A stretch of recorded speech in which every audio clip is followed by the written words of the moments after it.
So today we've got a more philosophical topic. I'm not really going to review a camera. I'm not reviewing any sort of equipment. I'm not even reviewing film. No, today what we're going to talk about are the 3 most important takeaways from my last 5 years of shooting film. I might also find it really important to mention that I'm not only a film photographer, I'm also a digital photographer as well. So before we get into those 3 things that I learned that altered and changed the way I shoot photos, I want to talk a little bit more about the backstory and what got me into film in the first place. And it's probably going to be pretty similar to your backstories as well. So picture this, it's 2017, I'm in my college dorm in Austin, Texas, and a longtime buddy I met at a music festival a couple years prior comes over, and he brings an Olympus XA2 with Cine Still and Portra 435mm. That's how it started. He brings it over, I open the door, I welcome him in, he says, "Hey, you got anything to eat?" And I say, "No, I've only got condiments and beer."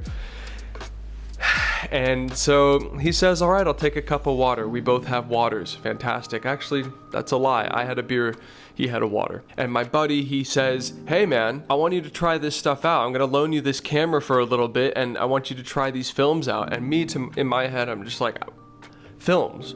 What do you mean films?" And so, long story short, I shot the camera and I did what anyone shooting film for the first time does, is I just started shooting places that I thought light was cool, like my toothbrush holder, and I started shooting places, anytime I saw coffee or anytime coffee was involved, I shot photos of coffee. And for the next little while in my film journey, I would grow and become a part of the film community and start to learn the different YouTubers and the different, film greats. My 2 big favorites are Richard Avedon and Helmut Newton. But anyways, getting back to shooting film, of course, I just started taking photos of anything and everything that caught my attention. It was a free-formed landscape of opportunity, hope, and curiosity in the realm of film, and I loved it. And I think anyone who's also been in that position knows what I'm talking about. It's a very wonderful place to be. Now, moving away from the nostalgia, let's get into my 3 major takeaways, the 3 most important things I learned over 5 years of shooting on film. The first major thing I learned about shooting film was that film is expensive. I know it's easy to justify when the process is so rewarding, and as a hobbyist, it really is something that is fulfilling, and that meditation that we all experience when we're handling a film camera, we've got our music in, and we're just going for a photo walk, or we've made it to a new destination, we're out in the wilderness, we're somewhere new, and we get to just walk around, be in our thoughts, and meditate with our film photography. That is a wonderful experience. On the other hand, if you are shooting film photography and you are a goal-oriented person and you are shooting projects and you have ideas in mind, you have goals in mind, and you're collaborating, if not searching for building your portfolio through film, then film becomes really expensive. And that's where you start thinking about, okay, do I buy Portra 400 in bulk? Is this something where I need to home develop and save money there? Is this something where I should bulk load my black and white photography? A lot of questions come up, and it hinders your photographical flow, because, if you're doing 2 to 3 shoots a month, and you're delivering anywhere from 30 to 45 photos per shoot, and they have to be somewhat decent, if not good photos, both stylistically, artistically, and just in focus, technically good photos. So 5 to 6 rolls at $20 a roll, $18 a roll plus tax, 20, let's call it 20. That's $100 or $120. That's before even process and development. And now let's say you need high quality photos after buying the film, and you need to get them processed and scanned, and you need that high quality scan. I don't know how much it is for you, but for me in Austin, Texas, it is about $20 to $25 a roll for process and scanning at high resolution. So you're looking at $40 a roll, which 40 times 5 is $200. So $200 to shoot 5 rolls of Portra 400 And if you're lucky and you have a good outcome of shots that you like per roll, you know, that might be 4 to 5 shots that you like out of 36 shots in a roll, and that's still pretty good odds in shooting film. I know I go through around 1,500 photos on my digital shoots, and I can come up with 45 like 5 out of 5 star photos, and then they deteriorate from there. So on film, that's a really difficult thing to do.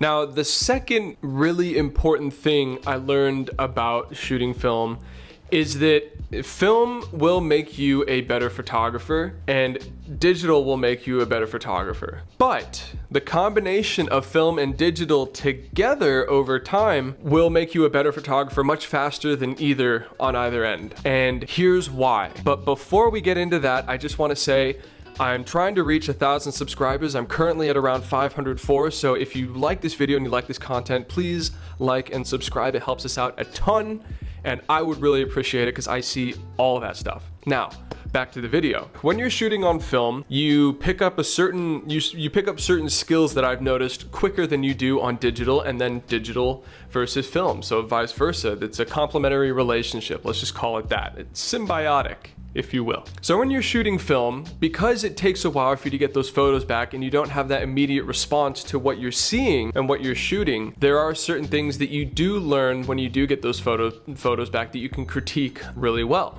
And one of those things is the unforgivingness of light and shadows. I learned that shooting film makes you a much better photographer when you're shooting black and white. It does help you see how to meter a photo correctly and how to light it, and how light will, you know, how to see light in a scene in real time and know what that's gonna look like on film. That's something that I've learned like a ton through film, because on digital you can underexpose by 5, even 10 stops, and you can still bring a photo out these days, you know, with a 24 megapixel sensor. Like, that's just what it is. Film will always help that situation. Another thing that film helps is it slows you down, and it really increases your skills of framing an image and framing what you want to see.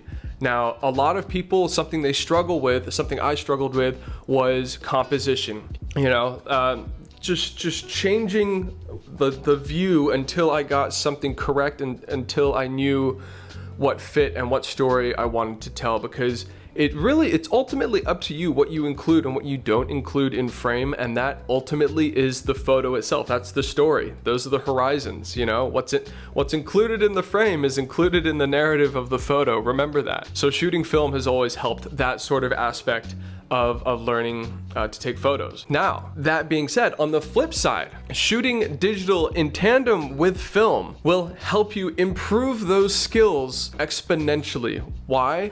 Because you can take 1,500 photos and go through them, and you can decide what looks better and why. And you can do all that almost immediately. As film has slowed me down, I've noticed that in my digital shoots, I do take more time with my digital camera to I'll take a photo and I'll review it. I won't take like a million photos and then review. I'll take a single photo and review and go like, okay, I like where this is headed. Now let's perfect it. Now let's refine it. It's that you start to see the photo a lot more when you spend more time looking and checking what you've already taken, and it's a lot easier to do on digital than it is on film. So something I've noticed, and to kind of put that together, is if you're trying to become a better photographer, do not just stick to film and make it your identity. I know it's fun, I know it's easy to do, and I know lo-fi is a great genre of music, but there is more to life than that. So if you're trying to really up your game and really like try to improve your photography skills, the fast track is shooting both film and digital, and sometimes even on the same shoot. I think you'll learn a lot. Now, the third and the most important thing I learned about shooting film is this. Shooting film versus digital is a stylistic choice, and there is nothing you can do to change that. At the end of the day, there will be shots and projects in your mind that will look better on digital, and there will be other shots and projects in your mind that will look better on film. And the fact of the matter is, They might look decent on either, but at the end of the day, like, film is a stylistic choice. The film stock is a stylistic choice. The format, whether it's 35 or a medium format, that's also a choice, as is digital. As soon as you stop seeing the rift between digital and film photography, as soon as you see it as one kind of just spectrum, as you will, you know, they're all in your same tool shed. Now it's up to you to decide which tools you want to use to get the job done. And that's a really, really important thing to know, and a really important thing to grab a hold of as a photographer, because it's those choices that are gonna change the level of your work. Now, what do I mean by there are some shoots where digital should be used and other shoots where film should be used? Well, I am so glad you asked. I'm gonna answer that question right meow. So in 2022, I decided to do a couple digital shoots in which I thought about shooting them on film, but I ultimately decided that they had to be shot digitally, and there were three main reasons for that. The first reason is that these shots are more sci-fi Blade Runner and brutalist-esque shots that I knew would had to look better with the cleanliness and the sharpness of digital. Two, I didn't want to have to color grade around a film stock's preference for color and light rendering, because after all, shooting on film, it is emulsion, it is a physical reaction of light that is happening. And three, I knew that I was going to color grade the ever-living balls out of this photo shoot, and I knew that I was going to be pushing the data on any film stock that I use. I'd rather do that on a raw file for digital. We take it to the flip side. There are times when the shoots have to be on film because of 2 to 3 main reasons. The first reason is because I'm not paying so much attention to the details, rather I'm paying attention to the way that the subject is in harmony with the setting. And one of my favorite shots I took in 2022, it was on CineStill A100T, and I converted it to black and white. It's right here, and it's the photo hanging up behind me. It's fantastic, and you'll see what I mean there. That had to be shot on film. If it wasn't shot on film, it wouldn't have that tonal fall off, that light fall off gradient that occurs on film that just looks realer to our subconscious. It's hard to explain, but like when you see a photo on film, it looks like you can just take a bite out of it. It's amazing. It's like listening to music on a record player. It's just high definition, and you can't explain why. It's just physically there. Another shoot I shot on film was with this one model, and we were trying to do a sort of 1960s Helmut Newton style nude-esque shot, and I wanted that grain. I knew the way that Ilford HP5 was going to handle the light. I knew how it was going to fall off the skin with the lights that I used, and I thought digitally this would be nice. It'd be clean and accurate, but on film it would be tasteful. There would be more to it. It would be more intelligent. It would be a better understanding of the sophistication of the photo itself. It would have its own profile. It wouldn't just be subject matter in the stark banality of endless pixels. It was going to be something more, and that's why I chose to shoot that on film. Look, I'm no expert, I'm just a guy telling you what I think, but at the end of the day, film is a stylistic choice, and it all comes down to the vision and that big old creative noggin you've got, and the vision that you see for what you want to unfold. Use film as a tool, especially now more than ever, because it is absolutely expensive, and get out there and absolutely just crush it. You know what I'm saying? Crush your photography. I'm gonna thank you guys for watching. If you made it to this point, I love you so much. If you haven't subscribed yet, please consider subscribing. I'm trying to make it to 1,000 subscribers, and I'm almost there. I'm actually halfway there. If you liked the video, go ahead and drop me a like, and if you were interested in anything we talked about, and you have any thoughts regarding anything I've said, please leave a comment, and if you have any questions, of course, leave a comment as well. And for everyone else here, goodbye.